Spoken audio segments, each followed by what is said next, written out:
Praise the lord. దేవునికి స్తోత్రం. క్రీస్తునందు ప్రియ సహోదరి సహోదరులారా, మన ప్రభువును రక్షకుడునైన యేసుక్రీస్తు నామములో మీకు వందనములు తెలియజేయుచున్నాం. ఈ ఉదయకాలపు సమయమందు ప్రభు మిమ్మును అత్యధికముగా దీవించి ఆశీర్వదించి నడిపించి బలపరచునుగాక. ఈ దినము యొక్క వాగ్దానము, యెహోవా పడిపోవు వారినందరినీ ఉద్ధరించువాడు, కృంగిపోయిన వారినందరినీ లేవనెత్తివాడు. కీర్తనల గ్రంథము 145వ అధ్యాయము 14వ చరణం. క్రీస్తునందు ప్రియ సహోదరి సహోదరులారా, కృంగిన వారిని లేవనెత్తువాడు మన దేవుడు. కృంగుట అనగా బాధపడుట. జీవితంలో అనేక సమస్యల చేత కృంగిపోయిన వారిని మనం చూస్తున్నాం. బంధువుల వలన కలుగు బాధల వలన, శ్రమల వలనను, మిక్కిలి జీవితంలో ఎన్నో సమస్యలు ఎదురైనప్పుడు చాలామంది కృంగిన పరిస్థితుల్లో ఉంటారు. దేవుడు చలవిస్తున్నాడు, కృంగిపోయిన వారిని ఆయన లేవనెత్తువాడు. దావీదు కూడా అంటున్నాడు, నేను శ్రమ చేత మిక్కిలి కృంగి ఉన్నాను, దినమెల్లా దుఃఖాక్రాంతుడనై సంచరించుచున్నాను. కీర్తన 38:6వ చరణం. ప్రియమైనటువంటి వారిలారా, శ్రమ మనల్ని కృంగజేస్తుంది. శ్రమ అనగా బాధ లేక శోధన, సాధన వలన కలిగేటువంటి ఆపద, మనుషుల వలన కలిగేటువంటి నిందలు, అవమానములు, ఇవన్నీ కూడా మనల్ని శ్రమ చేత బాధిస్తాయి. ఈ శ్రమ మనల్ని ఏం చేస్తుందండి? కృంగజేస్తుంది.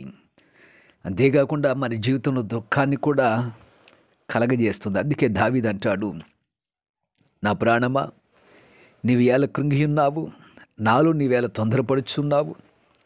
దేవుని యందు నిరీక్షణ ఉంచుము, ఆయనే నా రక్షణకర్త అనియు నా దేవుడని చెప్పుకొనుచు ఇంకను నేను ఆయనను స్తుతించెదనని కీర్తనలు 42:5వ చరణంలో చెప్తున్నాడు. దేవుని యొక్క బిడ్డలు కృంగినను వారు లేవనెత్తబడతారు. అందుకే దావీదు అంటున్నాడు, ప్రాణమా నీవు ఎలా కృంగి ఉన్నావు, కృంగిన స్థితిని బట్టి నీవేళ తొందరపడుచున్నావు, దేవుని యందు నిరీక్షణ ఉంచు. ప్రియ సహోదరి సహోదరులారా, ఈరోజు మీరు కృంగిపోతున్నారేమో, మీ బాధలను బట్టి, మీ స్థితులను బట్టి తొందరపడుచున్నారేమో, దుఃఖము మీ జీవితంలో వెంటాడుచున్నదేమో. దేవుని యందు నిరీక్షణ ఉంచండి. ఆయన రక్షణకర్త, ఆయన స్తుతించండి. కృంగిన స్థితి నుండి ఆయన లేవనెత్తడానికి సిద్ధముగా ఉన్నాడు. మరొక కీర్తనలో కీర్తనకారుడు ఈ విధంగా అంటున్నాడు, యెహోవా గ్రుడ్డివారి కన్నులు తెరవజేయువాడు, యెహోవా కృంగిన వారిని లేవనెత్తువాడు, యెహోవా నీతిమంతులను ప్రేమించువాడు. కీర్తనల గ్రంథము 145వ అధ్యాయము 8వ చరణం. ప్రియ సహోదరి సహోదరులారా, కృంగిన వారిని లేవనెత్తువాడు మన దేవుడు. కృంగిన వారిని లేవనెత్తువాడు. నీ స్థితి నుండి నిన్ను లేవనెత్తుతాడు. నీ కృంగిన పరిస్థితి నుండి నిన్ను ఆదుకున్నవాడు ఆయనే. ఆయన వైపు చూడండి, దేవుని యొక్క ప్రసన్నతను వేడుకోండి.